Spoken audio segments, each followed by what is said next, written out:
வணக்கம் அன்பர்களே. 2024 பிப்ரவரி மாத ராசி பலன்கள். இந்த பதிவை இப்பவே போடுவதற்கு காரணம், அதன் பலன்களை முன்கூட்டியே தெரிந்து கொண்டு அதற்கு தகுந்த மாதிரி செயல் திட்டம் தீட்டி புத்திசாலித்தனமாக செயல்பட வேண்டும் என்பதற்காகத்தான். நிறைய பேருக்கு சந்தேகம் வருகிறது, ராசியை வச்சு பலனை பார்ப்பதா லக்னத்தை வைத்து பலனை பார்ப்பதா அப்படி என்று. ராசி என்பது சந்திரனை வைத்து, அதாவது உங்களுடைய மனதின் மூலமாக கிடைக்கக்கூடிய பலன்கள். லக்னம் என்பது உங்களுடைய உயிர் ஆத்மார்த்தமாக கிடைக்கக்கூடிய பலன்கள். ஒரு ரயில் பயணத்துக்கு எப்படி 2 தண்டவாளங்கள் முக்கியமோ அதே போல துல்லிய பலனை அறிய ராசி மற்றும் லக்னம் ரெண்டுமே நமக்கு இம்பார்ட்டன்ட். நம்முடைய சேனலை நீங்கள் ஃபஸ்ட்டு டைம் பார்ப்பவர்கள் என்றால் மறக்காமல் சப்ஸ்கிரைப் பண்ணிக்கிங்க. இந்த 2024 பிப்ரவரி மாதத்தில் என்ன மாதிரியான பலன்கள், சாதகம் என்ன, பாதகம் என்ன, என்ன மாதிரியான தெய்வ வழிபாடு நமக்கு உகந்தது என்பதை பற்றித்தான் இந்த பதிவில் நம்ம டீட்டெயிலாக பார்க்க போகிறோம். கன்னி ராசி அன்பர்களே, இந்த 2024 வருடம் பிப்ரவரி மாதம் எப்படி இருக்கும் அப்படின்னு பார்க்கும் பொழுது, உங்களுடைய ராசிநாதனான புதன் பகவான் 5ஆம் இடம் என்கின்ற பூர்வ புண்ணியஸ்தானம் பஞ்சமஸ்தானத்தில் இருப்பது உங்களுக்கு சிறப்பை ஏற்படுத்தி கொடுக்கும். அதே சமயத்தில் ராசியிலே கேது உட்கார்ந்திருக்காரே, ஏதாவது கெடுபலன்களை செய்து விடுவாரா அப்படிங்கிற அச்சம் உங்கள் மனதில் இருக்கும். அந்த கேதுங்கிறது ஞான காரகன் அல்லவா, உங்கள் ராசியிலேயே இருக்கார். அப்போது உங்களுக்கு உள்ளுணர்வு சக்திங்கிறது அதிகமாக இருக்கக்கூடிய ஒரு காலகட்டம். இதை செய்தால் நன்று, இதை செய்தால் தீமை என்பதை தெளிவாக உங்களுடைய உள்ளுணர்வு சொல்லிவிடும். ஸோ அதன்படி நீங்கள் செய்யும்போது உங்களுக்கு பெரிய பாதிப்பை ஏற்படுத்த போவது கிடையாது. அதே சமயத்தில் அந்த கேதுங்கிறது யாரும் புரிந்து கொள்ள முடியாத ஒரு கிரகம். ஸோ 3ஆம் நபர்களை நம்பி எந்த ஒரு விஷயத்திலும் இறங்க வேண்டாம் அப்படிங்கிறதையும் ஞாபகத்தில் வைத்துக் கொள்ளுங்கள். தனம் சார்ந்த விஷயங்கள், குடும்பம் சார்ந்த விஷயங்கள் சிறப்பை ஏற்படுத்துமா அப்படின்னு கேட்டால், அந்த தன ஸ்தானத்தின் அதிபதியாக இருக்கக்கூடியவர் சுக்கிர பகவான் சுகஸ்தானத்தில் அமர்ந்து கொண்டு குருவினுடைய பார்வை பெற்றிருக்கிறது. அந்த குரு பார்வை தனஸ்தானத்தின் மீதும் பதிகிறது, அதாவது தனஸ்தானத்தின் மீது பதிகிறது, தனஸ்தானத்தின் அதிபதியின் மீது பதிகின்ற காரணத்தால் தனம் திருப்திகரமாக இருக்கக்கூடிய அமைப்பு, பொருளாதாரத்தில் ஏற்றத்தை தரக்கூடிய அமைப்பு. குடும்பத்துக்கு தேவையான பொருள்கள், என்ன பொருள்களை வாங்கணும்னு நீங்கள் ஒரு 2-3 மாதங்களாக நினைத்து கொண்டிருந்தீர்களோ அந்த பொருள்களை எல்லாம் வாங்கி மகிழக்கூடிய ஒரு காலகட்டமாக இருக்கும். குரு பார்வையால் அந்த குடும்பத்தில் சுப செலவுகள் செய்யக்கூடிய தன்மை, அதாவது நான் ஏற்கனவே சொல்லிட்டேன், சுப செலவுகள் செய்யக்கூடிய தன்மை. ஒரு திருமண விஷயமாக இருக்கலாம், அல்லது சடங்கு சம்பந்தப்பட்ட விஷயமாக இருக்கலாம், அல்லது உங்களுடைய சகோதர சகோதரிகளுக்கு ஏதாவது ஒன்று செய்ய வேண்டிய, அந்த சுப செலவுகள் செய்ய வேண்டிய சந்தர்ப்ப சூழ்நிலைகளை உருவாக்கக்கூடிய அமைப்பு தான். உங்கள் வாக்கு சம்பந்தப்பட்ட விஷயங்கள், ஏன்னா குரு பகவானுடைய பார்வை அங்கே வருகின்ற காரணத்தால் அந்த குருமார்களினுடைய ஆசீர்வாதத்துடன் நீங்கள் எடுக்கக்கூடிய காரியங்கள் ஜெயமாகும் என்பது தான் உண்மை. 3ஆம் இடம் என்பது முயற்சி ஸ்தானம். அந்த முயற்சி ஸ்தானத்தை அந்த சனி பகவானுடைய பார்வை பெறுகிறது. சில டைம் பார்த்தீங்கன்னா கொஞ்சம் டல்லாக இருக்கிற மாதிரி தன்மை, ஒரு சோம்பேறித்தனமாக இருக்கக்கூடிய தன்மை உருவாக்கும். அதிகமான டிராவல், அதிகமான மன உளைச்சலை கொடுக்கக்கூடிய சந்தர்ப்பங்களை சில சமயங்களில் உங்களுக்கு ஏற்படுத்தும்.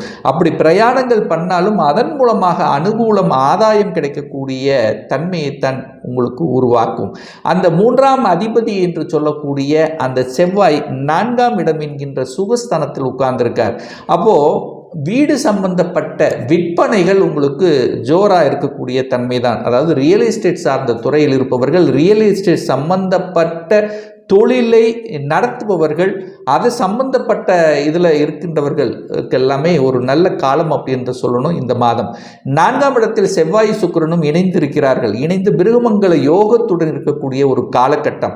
அப்போ 4ஆம் இடம் என்பது சுகம், அசையும் அசையா சொத்துக்களை வாங்கக்கூடிய ஒரு யோகம் இருக்கான்னு கேட்டிங்கன்னா நிச்சயமாக இருக்குது. ஏன்னா நிலத்துக்கு காரகனான செவ்வாய், வீட்டுக்கு காரகனான சுக்கிரன் இணைந்து இருந்து அந்த 4ஆம் இடத்து அதிபதியாகிய குரு பகவானை இங்கே பார்க்குறார் அல்லவா. அப்போ நெடு நாட்களாக ஒரு விற்பனையாகாத ஒரு நிலம், அதை வித்துட்டோன்னா நான் வேற ஒரு வீட்டு வாங்கிடுவேன் அப்படின்னு நினச்சிட்டு இருந்த செயல்பாடுகள் நல்லபடியாக நடக்கக்கூடிய தன்மை. ஒரு சிலருக்கு வந்து கட்டின வீட்டை வாங்கக்கூடிய தன்மை, வீட்டை ஆல்டர் பண்ணக்கூடிய அமைப்புகள், விவசாய சம்பந்தப்பட்ட நிலங்கள் வாங்கக்கூடிய யோகங்கள் அத்தனையும் உங்களுக்கு சிறப்பாக இருக்கிறது இந்த காலகட்டம். 5ஆம் இடத்தில் சூரியனும் புதனும் இணைந்து இருக்காங்க. அப்போ சூரியனும் புதன் இணைந்து புதன் ஆதித்ய யோகத்துடன் இருக்கக்கூடிய ஒரு நல்ல காலம் அப்படின்னு சொல்லணும். ஏன்னா 5ஆம் அதிபதியாக இருக்கக்கூடிய சனி பகவான் தனக்கு 2ஆம் இடத்துல ஆட்சி பலம் பெற்று வலிமையா இருக்காரு. அப்போ பதவியை குறிக்கக்கூடியது அந்த 5ஆம் இடம். ஸோ பல நாட்களாக தடைப்பட்ட அந்த பதவி உங்களுக்கு கிடைப்பதற்கான சந்தர்ப்பங்கள் நிச்சயமாக உங்களுக்கு இருக்கிறது. ஏன்னா 12ஆம் அதிபதி என்று சொல்லக்கூடிய சூரியன் தனக்கு 6ல் போய் உட்கார்ந்துருக்கார். அப்போ எதிர்பாராத விதமாக அரசாங்கத்தின் மூலமாக நல்லவைகள் நடக்கக்கூடிய வாய்ப்பு, ரொம்ப நாளாக தடைப்பட்டு கொண்டிருந்த அரசாங்க காரியங்கள் எல்லாமே ஜெயமாகக்கூடிய தன்மையை நிச்சயமாக உங்களுக்கு உருவாக்கும். 6ஆம் இடத்துல சனி உட்கார்ந்திருக்கார். அப்போ 6ஆம் இடம் என்பது ஒரு வலியை கொடுக்கக்கூடிய, ஒரு கடன் நோய் எதிர்ப்பு பகையை கொடுக்கக்கூடிய அந்த இடத்துல ஒரு பாவகிரகம் இருக்கும்போது அந்த கடன் நோய் எதிர்ப்பை விளக்குங்கிறது தான் அமைப்பு. அப்போ அந்த வகையில் பார்க்கும் பொழுது எதிர்ப்புகள் உங்களுக்கு யாரெல்லாம் இருந்தார்களோ, ஒன்று அவர்கள் உங்களை விட்டு விலகி செல்லக்கூடிய அமைப்பு, அல்லது நீங்கள் அவங்கள விட்டு விலகி செல்லக்கூடிய அமைப்பை ஏற்படுத்திவிடும். ஸோ எதிர்ப்பு விலகக்கூடிய தன்மை, நல்ல வேலை பார்க்கக்கூடிய அமைப்பை ஒரு சிலருக்கு உருவாக்கிறோம். ஸோ வேலை கிடைக்கல, அப்ளை பண்ணியிருந்தேன், இன்டர்வியூ அட்டன் பண்ணியிருந்தேன், ஒரு 3 மாதம் ஆச்சு, எனக்கு படித்த படிப்புக்கு உண்டான வேலை இல்லை, ஏதோ ஒரு வேலையில் போயிட்டுருக்கேன் அப்படின்னு இருக்கின்ற இந்த கன்னிராசி என்பவர்களுக்கு இந்த மாதத்தினுடைய பிற்பகுதியில் நிச்சயமாக நீங்கள் படித்த படிப்புக்கு உண்டான வேலை கிடைப்பதற்கான சாத்தியக்கூறுகள் உங்களுக்கு சிறப்பாக இருக்கிறது. கடன் சார்ந்த விஷயங்கள், கடன் படிப்படியாக குறைக்கக்கூடிய தன்மையை ஏற்படுத்திவிடும். 7ஆம் இடத்தில் ராகு உட்கார்ந்திருக்கார். அப்போ 7ஆம் இடம் என்பது கலத்திர ஸ்தானம் அல்லவா, அந்த இடத்துல ராகு உட்கார்ந்திருக்கார். அப்போ அந்த ஆணாக இருந்தால் பெண்கள் சார்ந்த விஷயத்திலும், பெண்களாக இருந்தால் ஆண்கள் சார்ந்த விஷயத்திலும் கொஞ்சம் கவனம் எச்சரிக்கையுடன் நடந்து கொள்ளணுங்கிறதையும் ஞாபகத்தில் வச்சுக்கொள்ளுங்க. கூட்டு தொழில் இருப்பவர்கள் பார்த்தீங்கன்னா சரியாக அவங்களுடைய வரவு செலவு கணக்கு சரியாக வைத்துக் கொள்வதும் உங்களுக்கு சிறப்பை ஏற்படுத்தி கொடுக்கும். திருமணமான தம்பதிகள் ஆணாக இருந்தாலும் பெண்ணாக இருந்தாலும் ஒருவருக்கு ஒருவர் விட்டு கொடுத்து கொஞ்சம் அனுசரணையோடு செல்லணுங்கிறதையும் ஞாபகத்தில் வச்சுக்கோங்க. ஏன்னா அந்த ராகுங்கிறது விஷத்தன்மை உள்ள ஒரு கிரகம் அல்லவா. ஸோ எப்போ விஷத்தை கொட்டுங்கிறது தெரியாது. ஈகோ, இந்த மாதிரியான விஷயங்கள் எல்லாமே வேண்டாம். ஒருவருக்கு ஒருவர் அந்நுண்ணியத்தை பகிர்வது உங்களுக்கு இந்த மாதம் சிறப்பை ஏற்படுத்தும். 8ஆம் இடத்தில் குரு உட்கார்ந்திருக்கார். அப்போ எதிர்பாராத விஷயத்தில் நன்மைகள் நடக்கக்கூடிய தன்மைத்தான். அப்போ திருமணம் ஆகுமா ஆகாதா அப்படின்னு கேள்வி கேட்பீங்க. ராகு 7ல் இருக்கார், திருமண தடையை கொடுக்கும். ஆனால் 7க்குரியவன் தனக்கு 2ஆம் இடத்தில் இருக்கிறதுனால திடீர் என்று திருமண வாய்ப்புகளை கொடுக்கும். எப்படி, ஒரு 3 மாத 4 மாத காலத்துக்கு முன்பு ஒரு பார்த்த வரன் இப்போ திடீர் என்று உங்களுக்கு அதே வரன் உங்களுக்கு கிடைக்கக்கூடிய சந்தர்ப்பங்களை உருவாக்கிவிடும். 9ஆம் அதிபதி என்று சொல்லக்கூடிய அந்த சுக்கிரன் சுகஸ்தானத்தில் உட்கார்ந்திருக்கிறதுனால தந்தை சார்ந்த விஷயங்கள், அதாவது தந்தையால் ஏதாவது ஒரு நல்ல காரியங்கள், ஒரு வீடு வாங்குவதற்கு ஒரு ஹெல்ப் கிடைக்கக்கூடிய அமைப்பு, அதே சமயத்தில் தந்தையினுடைய நலன்கள் சார்ந்த விஷயங்கள், அதாவது ரொம்ப நாள் ஆச்சு அப்பா அம்மா போய் பார்த்துட்டு வந்து, ஸோ இந்த மாதம் நாம் போய் அப்பா அம்மா தன்னுடைய சொந்த ஊருக்கு சென்று வரக்கூடிய யோகங்கள், அந்த பாக்கியங்கள் என்பது உங்களுக்கு இருக்கிறது. வெளிநாட்டில் இருக்கிற சொந்த ஊருக்கு வரக்கூடிய சந்தர்ப்பங்கள் ஒரு சிலருக்கு அமையும். 10ஆம் இடத்து அதிபதி என்று சொல்லக்கூடிய அந்த புதன் பகவான் 5ஆம் இடம் என்கின்ற பூர்வ புண்ணிய ஸ்தானத்தில் இருக்கின்ற காரணத்தாலும் யாரை எல்லாம், அதாவது தன்னுடைய அறிவை புத்தியை வச்சு செய்கிறாங்க பார்த்தீங்களா, அந்த வகையான அத்தனை வகையான தொழில்கள் மூலமாக நல்லவைகள் நடக்கக்கூடிய ஒரு நல்ல மாதமாக உங்களுக்கு அமைகிறது. ஒரு சிலருக்கு வந்து பார்த்தீங்கன்னா இந்த சனி சம்பந்தப்பட்ட, அதாவது இரும்பு சம்பந்தப்பட்ட ஒரு தொழில்களாக இருக்கட்டும், அல்லது அசிங்கம் அவமானம் என்று சொல்லக்கூடிய தொழில்களாக இருக்கட்டும், விவசாயம் சம்பந்தப்பட்ட தொழில்களாக இருக்கட்டும், ஒரு நல்லவைகள் நடக்கக்கூடிய ஒரு நல்ல மாதமாக தென்படுகிறது. அதே சமயத்தில் பார்த்தீங்கன்னா அந்த சூரியன் 6ஆம் இடத்துக்கு சென்று மறைகிறார். அதாவது 12க்குரியவன் 6ஆம் இடத்துல போயிருக்கும்போது சில சமயங்களில் யோகத்தை அதாவது கெட்டவன் கெட்டில் கிட்டிடும் ராஜயோகம் என்பதைப் போல 12ஆம் அதிபதி 6ஆம் இடத்தில் அமர்ந்து கொண்டு அந்த 12ஆம் இடத்தை பார்க்கறதுனால ஒரு சிலருக்கு பார்த்தீங்கன்னா வெளிநாட்டு தொடர்புகளை உருவாக்கிறோம். ஏன்னா குருவும் 12ஆம் இடத்தை பார்க்கிறார்.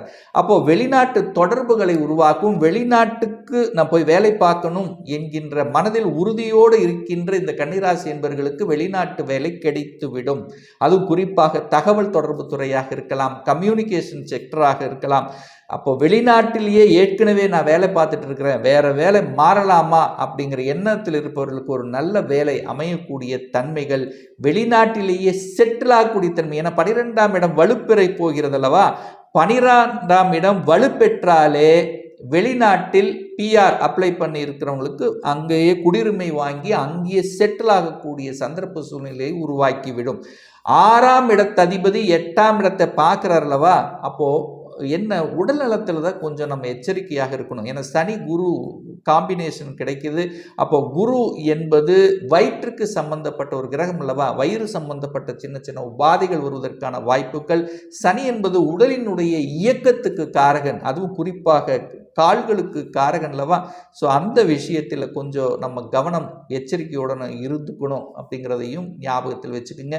ஒரு நல்ல தெய்வ வழிபாடு அப்படின்னு எடுத்துட்டா இந்த கன்னிராசி அன்பர்களுக்கு உங்கள் ராசியிலேயே கேது இருக்கிறதுனால, கேதுங்கிறது ஞானக்காரகனுங்கிறதுனால நீங்கள் விநாயகமூர்த்தி வழிபட்டாலே உங்கள் மனதில் இருந்து வந்த அத்தனை விதமான குழப்பத்துக்கு ஒரு விடை கொடுக்கும்ங்கிறதுல எந்தவித மாற்று கருத்தும் கிடையாது.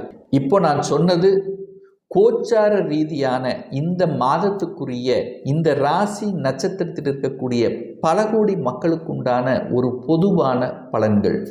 ஒரு துல்லிய பலன் வேணும் அப்படின்னா உங்களுடைய சொந்த ஜாதகம், சுய ஜாதகத்தில் கிரகங்கள் எப்படி இருக்கிறது, என்ன ஆதிபத்தியம் பெற்றிருக்கு, எத்தனை டிகிரியில் உட்கார்ந்திருக்கார், இப்போ தசா புத்தி அந்தரம் சூட்சமம், இதை பொறுத்து நீங்கள் கேட்கக்கூடிய எந்த கேள்வியாக இருந்தாலும் சரி, இந்த 2024 சொந்த தொழில் செய்வதற்கான விதி கொடுப்பினை என்னுடைய ஜாதகத்தில் இருக்கா, அப்படி இருக்கக்கூடிய பட்சத்தில் எப்போ நான் சொந்த தொழிலை செய்யலாம், என்ன படிப்பு படிக்கக்கூடிய கொடுப்பினை நம்முடைய ஜாதகத்தில் இருக்கு, எப்போதான் எனக்கு திருமணம் ஆகும், எப்போ குழந்தை பாக்கியம் கிடைக்கும், எப்போ நான் வீடு கட்ட முடியும், இது போன்ற கேள்விகளுக்கு துல்லியமான பதிலை நம்மால் கூற முடியும். ஒரு பர்சனல் கன்சல்டேஷன் பார்க்கணும், எடுத்துக்கணும் என்று விருப்பமுடைய அன்பர்கள் டிஸ்பிளே தெரியக்கூடிய நம்பருக்கு வாட்ஸ்அப் மூலியமாகவோ ஃபோன் கால் மூலியமாகவோ தொடர்பு கொண்டு அப்பாயின்மெண்ட் பெற்றுக்கொண்டு கன்சல்டேஷன் எடுத்துக்கலாம். நிச்சயமாக இந்த பதிவு ஏதாவது ஒரு ரூபத்தில் உங்களுக்கு யூஸ்ஃபுல்லாக இருக்குங்கிறதுல எந்தவித மாற்று கருத்தும் கிடையாது. மீண்டும் இன்னொரு பதிவில் ஒரு நல்ல விஷயத்தோட உங்களை சந்திக்கும் வரை உங்களிடமிருந்து விடைபெறுவது உங்களுடைய அஸ்ட்ராலஜர் டாக்டர் சதீஷ்.